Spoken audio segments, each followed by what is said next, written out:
Let's say I was telling you about a date I went on last night, and at the end of the date, things got intimate. I'm guessing you would have a different understanding of what happened based on the label I used. Whether I said we made out, we had sex, or I was sexually assaulted. Beyond these terms having different connotations, each of us is taking these words and interpreting them through our own bodies and experiences. This is called a definitional crisis, or when we think terms have shared meaning, when in fact the meanings are vague and shift based on context. As a rhetorician, I'm interested in how these discussions around sex, sexuality, and sexual violence impact intimate encounters, and how those encounters simultaneously impact our discussions. To further explore, I've created 3 related studies.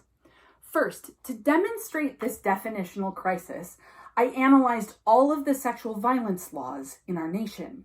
The only way we legally define sex is through the laws that criminalize sex or sexual violence laws. My analysis shows that our current cultural assumptions of sex are hierarchical and heteronormative, and these have major implications for different bodies as they interact within intimate encounters.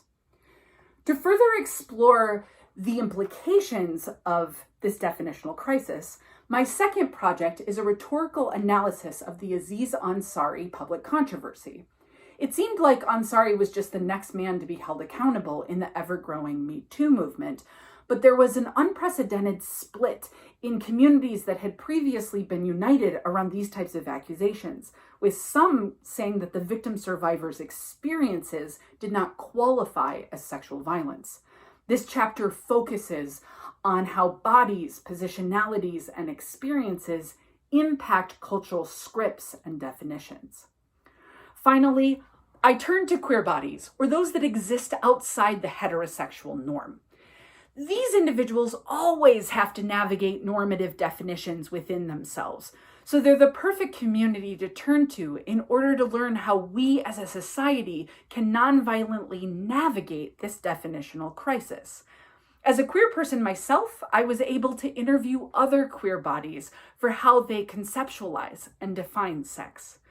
This research is important because it expands boundaries of sex to be more inclusive, and it puts the individual at the center of the definition, instead of cultural norms and stereotypes. It is my hope that this research continues pushing for change within areas of sex, sexuality, and sexual violence.